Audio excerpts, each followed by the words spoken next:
Gloria a Dios. Alabamos el nombre del Señor. Amén. Gloria a Dios. Por favor, le invito a que ahí donde esté, cierre sus ojos, extienda sus manos, y ore para que sea el Señor hablando esta noche por medio de mi boca, que no sea yo, que sea el Espíritu Santo usándome para que la palabra llegue a sus corazones. Por favor. Señor, gracias, Padre Celestial. Toda la honra, la gloria, la adoración y la alabanza solamente es tuya, Señor. Te adoramos, Señor, y exaltamos tu nombre, porque tú eres el Rey soberano, Dios sobre toda tu creación. Padre Celestial, en tus manos, Señor, te entrego esta noche, Padre Celestial, te entrego, Señor, este mensaje, Dios. Te pido, Señor, que no sea mi carne, que no sean mis palabras, que no sea yo, Señor, ni mis conceptos, Señor, ni mi opinión personal. Que seas tú, Señor, hablando tu palabra. Que sea, Señor, tu palabra en medio de mi boca, Señor, para que sea tu pueblo edificado y mi vida también edificada, Padre. Espíritu Santo, toma control esta noche y sé ministrando a cada corazón, que hemos sido dispuestos esta noche en este lugar y en esta noche, Señor, para escuchar tu palabra, para aprender más de ti, Señor amado. Espíritu Santo, ministra a cada persona esta noche y habla a cada uno conforme a nuestra necesidad. En el nombre de Jesús. Amén, aleluya. Gloria a Dios. Damos la gloria al Señor, amén. Gloria a Dios. Es un privilegio estar acá compartiendo un mensaje, mi hermano. Espero que sea de mucha bendición para su vida, así como lo es para mí siempre que me toca sentarme a pedirle al Señor dirección para que me diga qué quiere que hable. Entonces, que sea una bendición esta noche, amén. Gloria a Dios. Tenga su palabra ahí preparada para que seamos leyendo, edificándonos, buscando versículos. El título del tema del mensaje de hoy le pusimos árbol fructífero, árbol fructífero. Y les tengo ahí una imagen para que siempre lo recuerden. Un árbol muy fructífero, un árbol con muchas manzanitas, ¿sí lo ven? Árbol fructífero. Y vamos a ver por qué el título de este mensaje. Vamos a ir a Isaías 40, por favor, busquemos Isaías 40. Yo se los leo.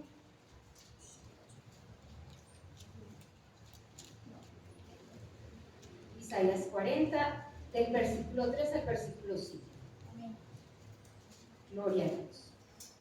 Y dice así: Voz que clama en el desierto, preparad camino a Jehová, enderezad calzada en la soledad a nuestro Dios. Todo valle sea alzado y bájese todo monte y collado, y lo torcido se enderece, y lo áspero se allane. Y se manifestará la gloria de Jehová, y toda carne juntamente la verá, porque la boca de Jehová ha hablado. Malaquías 3:1, la parte A también nos dice lo siguiente, y permítanme se lo leo. He aquí yo envío a mi mensajero, el cual preparará el camino delante de mí. Estas, hermanos, son dos textos que nos hacen referencia a una profecía que se dice a Juan Bautista. Esa es una profecía para él. ¿Por qué? Porque él fue el precursor de Jesús. Él fue el que iba a preparar el camino para el Mesías. Los textos son muy claros y dicen que él va a preparar el camino para el Mesías. Entonces el precursor es una persona que está preparando el camino y allanando a alguien que viene atrás. Eso fue Juan Bautista. ¿Por qué Bautista? Juan Bautista, la palabra Bautista no era su apellido. De pronto a veces siempre lo escuchamos, Juan Bautista, pero no era su apellido propiamente. Bautista era un apodo por la misión que él tenía. Y la misión de él era bautizar. Pues discúlpeme, yo sé que ustedes lo saben y muchos son estudiosos, sino que me gusta hacer aclaraciones porque a veces hay detallitos que no sabemos, ¿cierto? Muy bien, entonces no me disculpo con los que yo sé que saben mucho, pero me gusta eso, ser muy específica porque hay hermanos que están nuevos y de pronto no lo saben. No era su apellido, entonces era un apodo por la misión que él tenía, bautizar. Y bautizar era esa misión que él tenía para llevar al arrepentimiento a muchas personas. No era que el bautismo salvara a las personas como de pronto alguna secta lo dice. El bautismo es simplemente para arrepentimiento de pecado, para un simbolismo que me dice, estoy muriendo al viejo hombre y nazco al nuevo. Y eso es lo que hacemos nosotros cada que nos bautizamos. Cuando nosotros nos bautizamos, ese es como el mensaje. muera el viejo hombre, muera lo que había vivido y ahora empieza una nueva vida, una nueva criatura. ¿Ven? Entonces Juan Bautista era como su apodo. Vamos a leer Mateo 11, de 7 a 14, y vamos a ver qué dijo Jesús acerca de Juan el Bautista. Mateo 11, del 7 al 14. ¿Qué dijo Jesús acerca de Juan el Bautista? ¿Qué pensaba el maestro de Juan el Bautista? Mientras ellos se iban, comenzó Jesús a decir de Juan a la gente: ¿que saliste a ver al desierto? ¿Una caña sacudida por el viento? ¿O qué saliste a ver? ¿A un hombre cubierto de vestiduras delicadas? He aquí, los que llevan vestiduras delicadas en las casas de los reyes están. Pero, ¿qué saliste a ver? ¿A un profeta? Sí, os digo, y más que profeta, porque este es de quien está escrito: he aquí, yo envío mi mensajero delante de tu paz, el cual preparará tu camino de delante de ti. De cierto digo, entre los que nacen de mujer no se ha levantado otro mayor que Juan el Bautista, pero el más pequeño en el reino de los cielos mayor es que él. Desde los días de Juan el Bautista hasta ahora, el reino de los cielos sufre violencia y los violentos lo arrebatan, porque todos los profetas y la ley profetizaron hasta Juan. Y si queréis recibirlo, él es aquel Elías que ha de venir. Gloria a Dios. Bueno, esas palabras fueron dichas por Jesús. Aquí podemos encontrar lo que Jesús pensaba de él, cómo Jesús se manifestaba, se expresaba de Juan Bautista. Y miren lo que podemos destacar acá tan importante. Jesús lo destacó como el más grande profeta. Amén. Como el más grande profeta. Y si vamos al Antiguo Testamento encontramos muchos profetas. Y profetas que hicieron cosas muy poderosas. Pero Juan Bautista fue el más grande profeta de boca de Jesús. El más grande profeta. Y el último de los profetas dice también. Jesús lo comparó con Elías, que fue un profeta de talla mayor. Con Elías, el profeta Elías. Y también dice que él es un testigo verdadero del Mesías. Gloria a Dios. Si leemos aquí encontramos qué pensaba tan bonito Jesús de Juan Bautista, y las palabras son muy hermosas. Pero entonces pensamos, ¿por qué el más grande profeta? ¿Y por qué lo comparó con Elías? Mire, Elías hizo grandes cosas. Elías oró para que cayera fuego del cielo y cayó fuego del cielo. Elías se enfrentó 450 profetas de Baal y los decapitó a todos. Amén, amén. Oró para que no lloviera más y no llovió. Oró para que lloviera y volvió a llover. Aleluya. Oró para resucitar una niña y la resucitó. Amén. O sea, hizo cosas muy poderosas, hizo cosas muy grandes. Juan Bautista, ¿qué milagros hizo? ¿Resucitaría a alguien? Haría prodigios, milagros. La Biblia no registra ningún milagro de Juan Bautista, no registra ninguna resurrección. Entonces, ¿por qué el mayor profeta? Pero si Jesús lo dijo, es porque hay algo. Amén, amén. El más grande profeta y más grande que muchos. Y comparado con Elías, entonces nos pone a pensar, ¿por qué? ¿Será que escribió de pronto hay algún evangelio de Juan Bautista? Primera, segunda de Juan Bautista. No. De hecho, él no escribió ningún libro, él no hizo ningún milagro.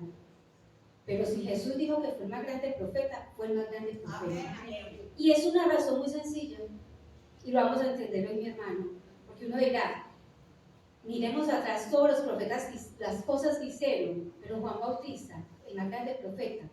Todos los profetas del Antiguo Testamento, hermano, anunciaron al Mesías. Amén. Ellos anunciaron al Mesías, dieron sus profecías y su palabra, anunciaron. Pero Juan señaló y mostró al Mesías. Aleluya. Él dijo, este es el Mesías. Hermanos, ese fue el mayor privilegio. No se compara con hacer milagros, ni con escribir un libro, ni una Biblia completa. El mayor privilegio de Juan Bautista fue mostrar y señalar quién era el Mesías. Amén. Es decir, aquí está él. Y él dijo, no soy yo, no se confundan, porque él vino con palabra poderosa, no soy yo. Ese es el Mesías. sandalias. Yo solo vine a preparar el camino para alguien que no soy digno ni siquiera de desatar sus sandalias. El mayor privilegio, y ese es el detalle, hermano. Él no hizo milagros, no hizo nada, pero Dios le dio el privilegio más grande de señalar quién era el Mesías. Amén. Gloria a Dios. Eso fue un privilegio maravilloso. Juan concientizó a la gente de pecado, confrontó e hizo que reconociera su pecado y la necesidad de acercarse a Dios con sinceridad. El mensaje de Juan fue directo y contundente. Fue un mensaje directo. Usted puede leer y usted escucha lo fuerte que él hablaba. Él no se iba por las ramas. Él era directo y al pecado le decía pecado. Por eso murió. Porque si vemos la historia y cómo terminó Juan, le cortaron la cabeza porque le dijo al rey Herodes que estaba mal lo que estaba haciendo. Estaba con la esposa de su hermano y obviamente murió por eso. Entonces él no se iba con rodeos, él decía las cosas como eran. Tenía un mensaje directo y contundente de arrepentimiento para perdón de pecados. Hermano, el arrepentimiento es ser genuino. Genuino, arrepentimiento para perdón de pecados debe ser algo genuino, de corazón. Eso es el arrepentimiento. Vamos a Juan, capítulo 1, versículo 22 al 27. Aquí vamos a ver quién era Juan. O sea, la gente decía, pero ¿quién eres tú? Si dices que no eres el Mesías, entonces ¿quién eres? Juan capítulo 1, del 22 al 27. Le dijeron, pues, ¿quién eres? Para que demos respuesta a los que nos enviaron. ¿Qué dices de ti mismo? Dijo, yo soy la voz de uno que clama en el desierto. Enderezar el camino del Señor, como dijo el profeta Isaías. Y los que habían sido enviados eran de los fariseos. Y le preguntaron y le dijeron, ¿por qué pues bautizas si tú no eres el Cristo, ni Elías, ni el profeta? Juan le respondió diciendo, yo bautizo con agua, mas en medio de vosotros está uno a quien vosotros no conocéis. Este es el que viene después de mí, el que es antes de mí, del cual yo no soy digno de desatar la correa del calzado. Gloria a Dios, hermano. El mismo Juan decía, yo no soy Cristo. La gente decía, pero si no eres el profeta, si no eres el Cristo, entonces ¿quién eres? Él fue muy claro en decir, no me miren a mí como el Cristo, no lo soy. Desde el principio lo dijo. Porque el pueblo de Israel siempre estaba esperando el Mesías. Y cuando se levantaba algún líder por ahí con palabra poderosa o haciendo cosas, se iban detrás de esos líderes. Se iban detrás de ellos esperando el Mesías. Ellos siempre estaban a la expectativa de su Mesías. Entonces Juan dijo de una vez, no soy el Mesías. Yo solamente tengo una misión, preparar el camino para el Mesías. Preparar el camino para el Mesías que ya pronto está, que ya está a las puertas, ya viene. Una tarea, hermanos, muy importante, porque era preparar los corazones de las personas, era preparar a la gente para que ya pronto su Salvador llegara, ellos pudieran recibirlo. Era decirle a la gente, arrepiéntase de sus pecados, con un corazón genuino, de verdad, con sinceridad. Arrepiéntase porque ya pronto llega el Mesías. Esto no se le hace algo muy conocido hoy en día, hermano. Nuestro Mesías, nuestro Señor y Salvador está a las puertas también. El Señor está que llega. También necesitamos escuchar hoy un mensaje de arrepentimiento genuino. ¿Por qué? Porque a veces nos acomodamos, a veces nos volvemos religiosos. Cada 8 días a la iglesia, vengo, me siento, escucho, me voy, mi vida cotidiana, se me olvidan muchas cosas. Tengo que estar preparado porque en cualquier momento nuestro Señor aparece. Entonces Juan Bautista estaba preparando el camino y eso era lo que les decía. Miren, viene uno más poderoso que yo, no soy digno de tocar sus pies, de desatar sus sandalias. A ese es que yo estoy preparando el camino. Arrepiéntase de verdad, hagan frutos dignos de arrepentimiento. Vamos a ir a Lucas, que fue el texto inicial que nos leyó la hermana Marta al principio. Lucas capítulo 3. Vamos a estar leyendo ahí qué fue lo que pasó con Juan Bautista. Lucas 3. Lucas 3, vamos a leer el 7 y el 8. Y decía a las multitudes multitudes que salían para ser bautizadas por él. Oh generación de víboras, ¿quién os enseñó a huir de la ira venidera?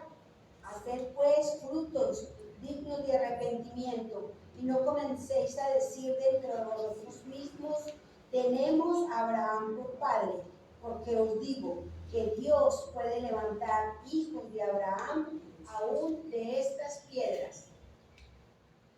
Acá está hablando Juan Bautista.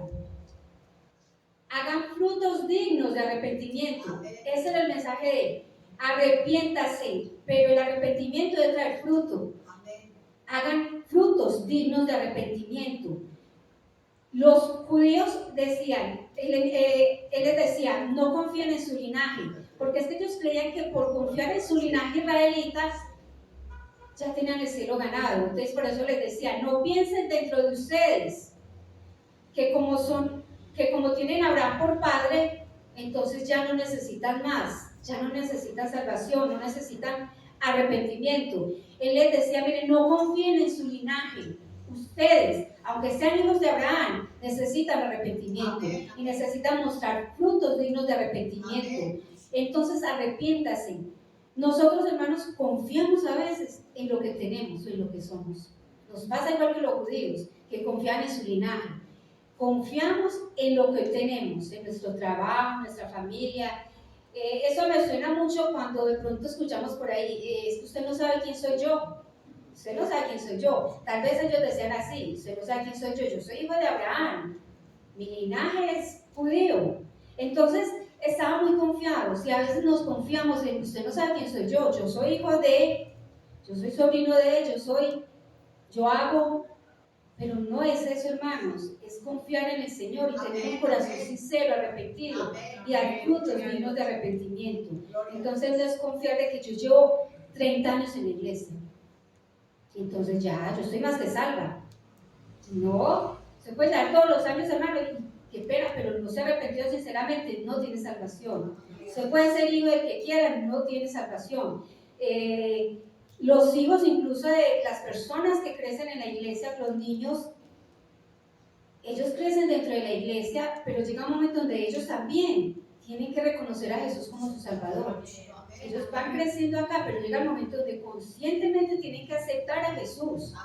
No les sirve que hayan crecido en una iglesia. Entonces, no es confiarnos de lo que soy, de lo que tengo. Es reconocer mi pecado y mi necesidad de Dios. Amén. Versículo 9 de Lucas 3. Y ya también el hacha está puesta a la raíz de los árboles. Por tanto, todo árbol que no da buen fruto se corta y se echa en el fuego. Si tu árbol no da buen fruto, si tu vida no es fructífera, hermano, solo sirve para una cosa, para echar en el fuego. Si nuestra vida se está comparando con un árbol fructífero, con un árbol no da fruto, esa leña solo sirve para echar y hacer una hoguera. Y ya ustedes saben de qué hoguera está hablando este versículo, tristemente. Pero nuestra vida tiene que ser fructífera, muy fructífera, dar mucho fruto. Primeramente eso, fruto digno de arrepentimiento. Que nuestra vida pueda mostrar a Jesús, que podamos demostrar quiénes somos. Entonces, si yo no doy fruto, no sirve de nada. Mi árbol solo sirve para eso, para echar en el fuego. El arrepentimiento según Dios es, vamos a ver cómo ve Dios con los ojos de Dios, qué es el arrepentimiento. Y yo se lo voy a leer en la versión Nueva Traducción Viviente, 2 Corintios 7:10. Si quiere búsquela y léala, pero yo se la voy a leer en otra versión. 2 Corintios 7:10. Eso es cómo Dios nos define el arrepentimiento. Vamos a escuchar lo que yo les voy a leer acá en esta versión. Pues la clase de tristeza que Dios desea que suframos nos aleja del pecado y trae como resultado salvación. No hay que lamentarse por esa clase de tristeza, pero la tristeza del mundo, a la cual le falta arrepentimiento, resulta en muerte espiritual. Se la voy a volver a leer, porque aquí está hablando de lo que es arrepentimiento y remordimiento. Son dos cosas muy diferentes. Pues la clase de tristeza que Dios desea que suframos nos aleja del pecado y trae como resultado salvación. No hay que lamentarse por esa clase de tristeza, pero la tristeza del mundo, a la cual le falta arrepentimiento, resulta en muerte espiritual.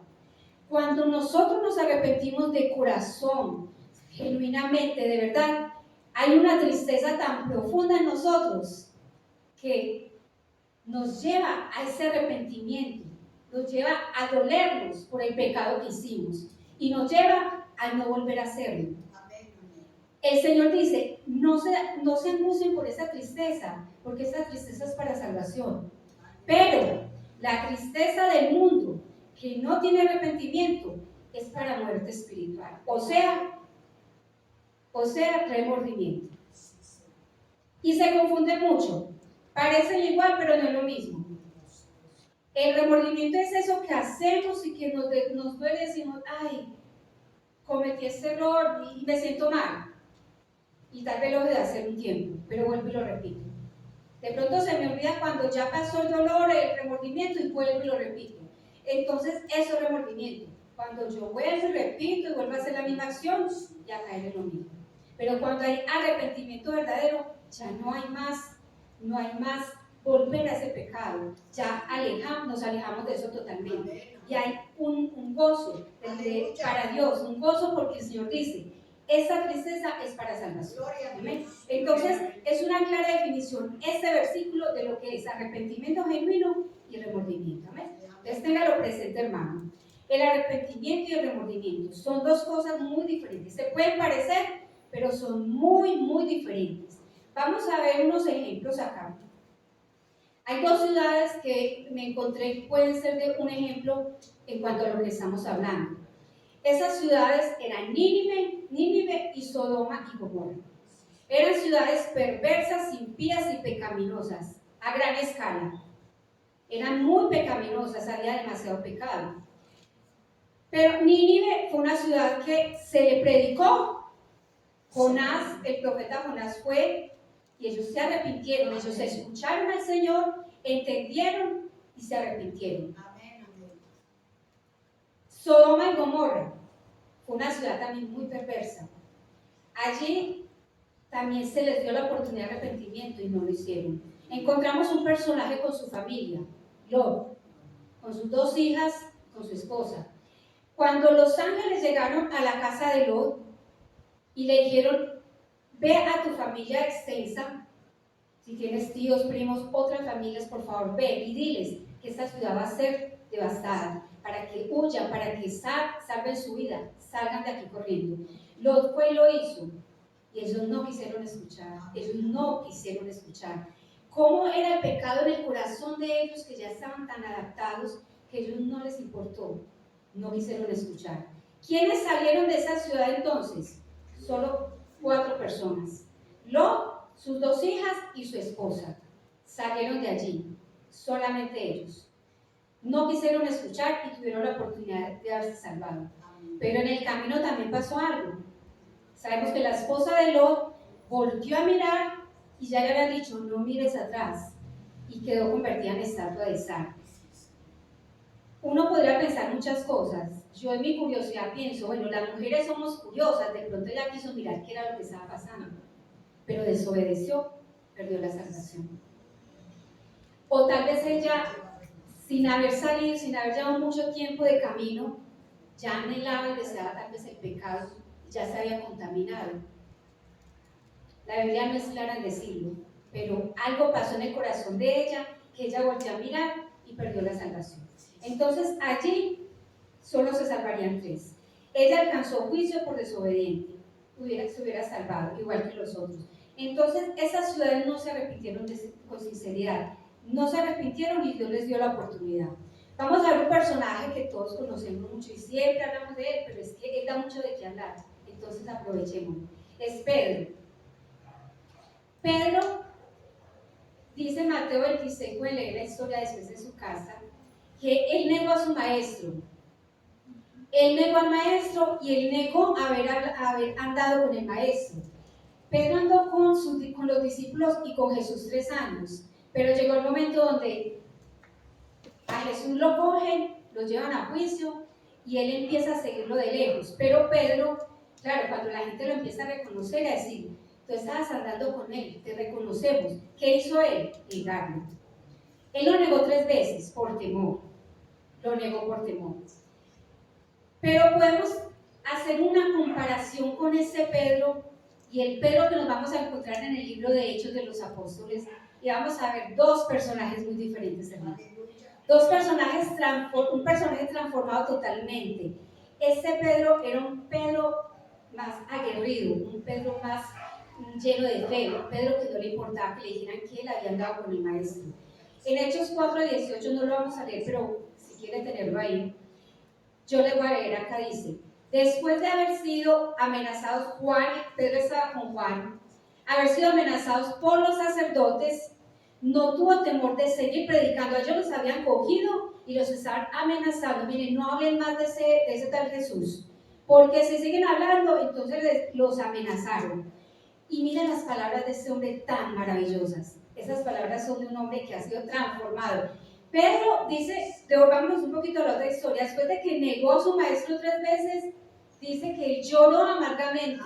Ese es un lloro de arrepentimiento genuino. Él lloró y desgarró su corazón. Yo creo que muchos nos ha tocado vivir esa historia de llorar delante de Dios con sinceridad y amargamente por el dolor del pecado. Él sabía que había fallado, que le había fallado a su maestro. Él lloró amargamente y se arrepintió porque sabe que recordó las palabras de Jesús. Pero después en el libro de Hechos vemos que él se levantó y no le importó. Y dijo, juzgad, le dijo a los sacerdotes, juzgad, sed justo delante de Dios, obedecer a vosotros antes que a Dios. Esas palabras solo salen de un hombre que estaba empoderado por el Espíritu Santo, un hombre que se había arrepentido con sinceridad y que había sido lleno del Espíritu Santo. Cuando nos arrepentimos de verdad, hermanos, el Espíritu Santo empieza a actuar en nuestra vida, porque esa es su tarea, redarguirnos, empezar a hablarnos, a mostrarnos el camino, por aquí es, por aquí no es. Eso fue lo que pasó con este hombre. Él se arrepintió, lloró amargamente y no le importó. No le importó que le dijeran, tú eres de esos, de los que están dando con los cristianos, con esos del camino. No le importó, sí. Pues juzguen ustedes, pero yo obedeceré a Dios, a ustedes no. A Dios le obedeceré y no le importó. No le importó. Entonces, un hombre lleno del Espíritu Santo. Gloria a Dios. Vamos a ver otro personaje que también me llama la atención. El rey Manasés. En el Antiguo Testamento hay muchos reyes y podemos encontrar historias muy bonitas de ellos, historias que nos pueden edificar y otras que nos dan ejemplo a no seguir. El rey Manasés en 2 Crónicas 33, versículo 2 y versículo 9 al 13. Vamos a escuchar qué fue lo que pasó con este rey y vamos a analizar su vida. Versículo 2 y después del 9 al 13. Pero hizo lo malo ante los ojos de Jehová, conforme a las abominaciones de las naciones que Jehová había echado delante de los hijos de Israel. El 9:13 nos dice: el peso del oro que venía a Salomón cada año era 33, del capítulo 33, del 9 al 13. Capítulo 33, versículo 9 al 13. Bueno, del 9 al 13. El mismo que estaba leyendo. 2.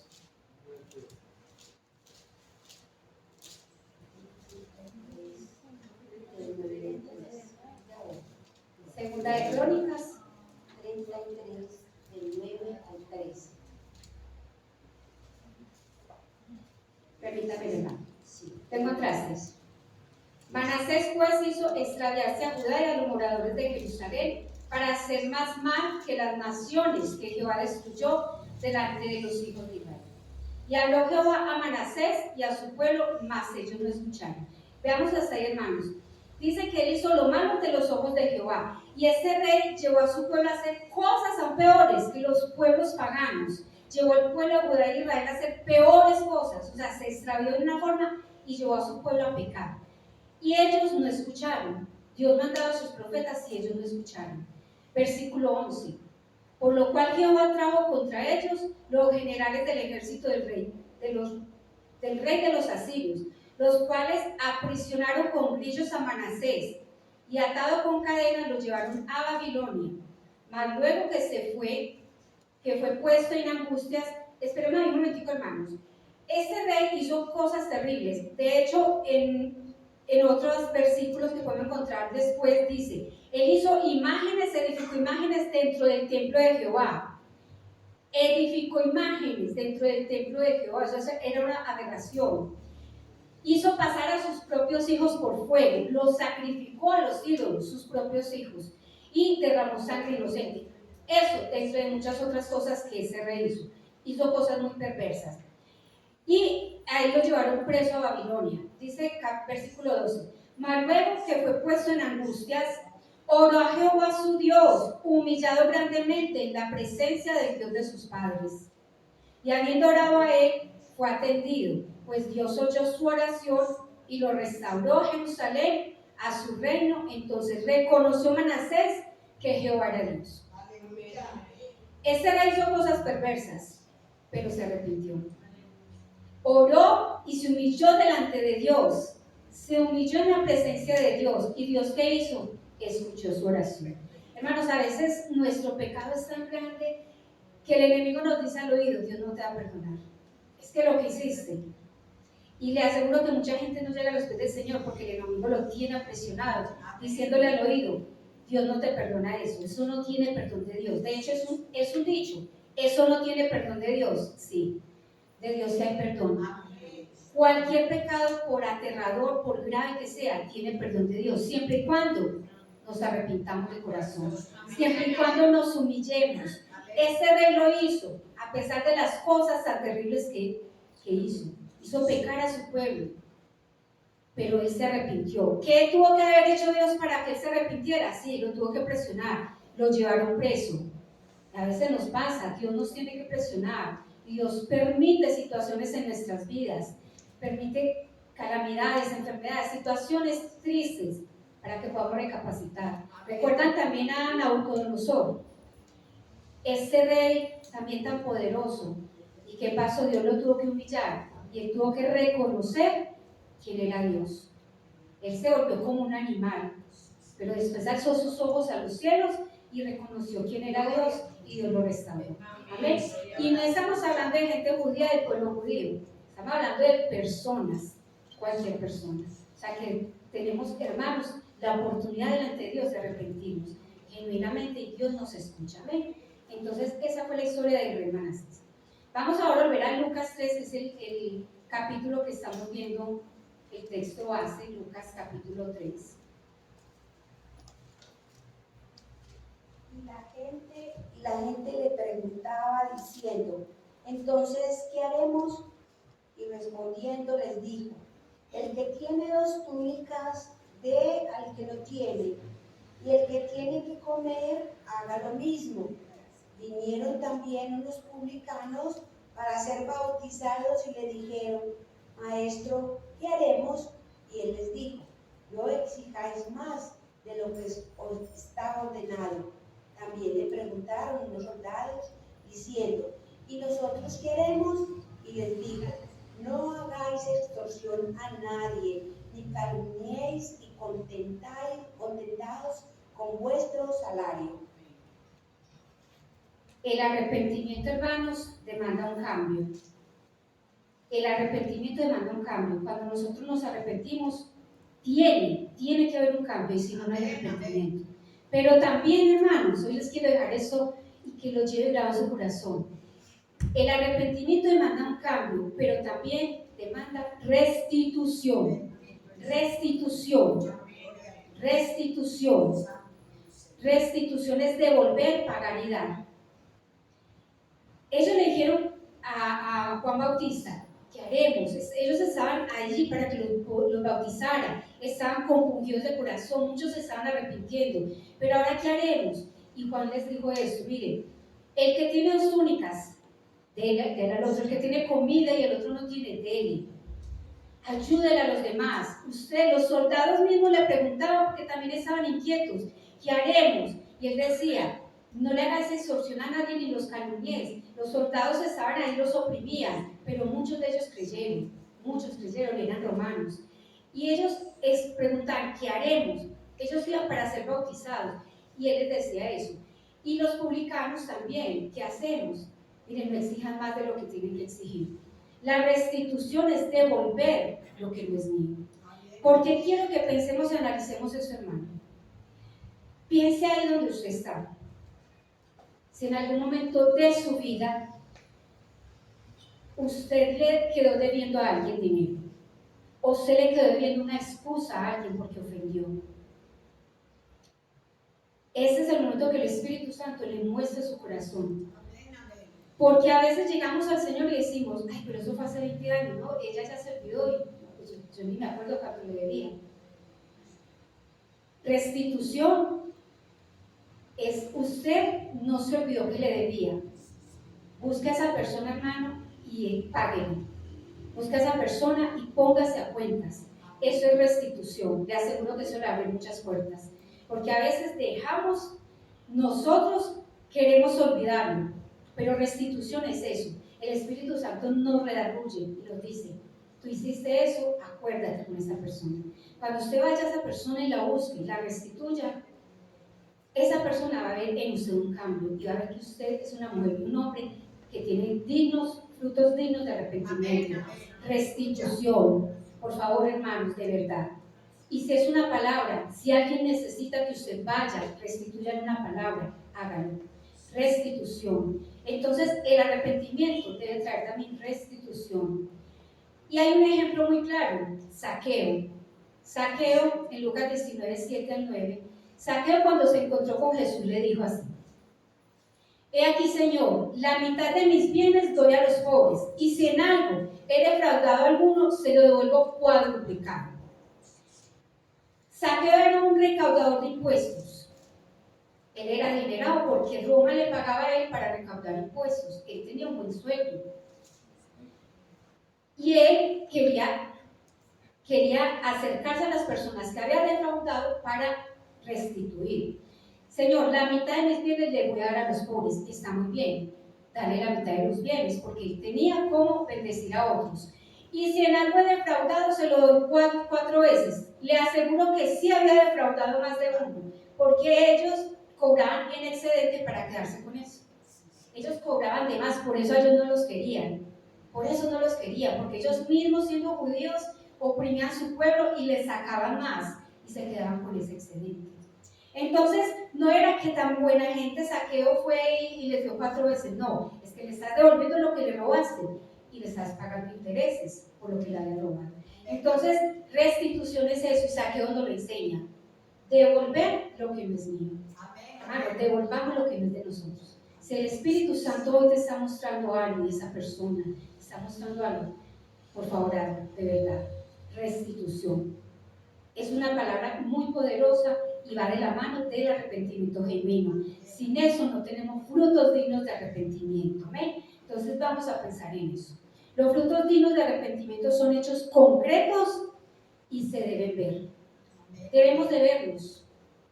Debemos verlos. Como un árbol fructífero, mis frutos se tienen que ver. Yo no puedo ir a buscar un fruto. De pronto hay unos que están en tierra, bueno, la papa está por debajo de la tierra, pero tiene frutos, ¿cierto? Pero los árboles, por lo general, tienen los frutos ahí, se pueden ver. Nosotros debemos de dar frutos que se vean, frutos dignos de arrepentimiento. Mi vida debe ser árbol fructífero, por eso el tema de esta enseñanza, árbol fructífero. Mi vida debe dar frutos dignos de arrepentimiento, siempre mi vida debe tener frutos. Y lo voy a dejar, hermanos, con el Salmo 1, del 1 al 3. Vamos a ver la imagen también, la hermana Marta nos lee, por favor. Bienaventurado el hombre, el varón, que no anduvo en consejo de malos, ni estuvo en camino de pecadores, ni en silla de escarnecedores se ha sentado, sino que en la ley de Jehová está su delicia, y en su ley medita de día y de noche. Será como árbol plantado junto a corrientes de aguas, que da su fruto en su tiempo y su hoja no cae, y todo lo que hace prosperará. Gloria a Dios. Versículo 3, mi hermano, llévese en su corazón el versículo. Salmos 1, versículo 3. Como árbol fructífero mi vida será como aquel árbol plantado junto a corrientes de aguas, que da su fruto a su tiempo y su hoja no cae. Y todo lo que hace, prosperará. Todo lo que hace, prosperará. Mi vida y su vida es el árbol fructífero. Amén. Les invito a poner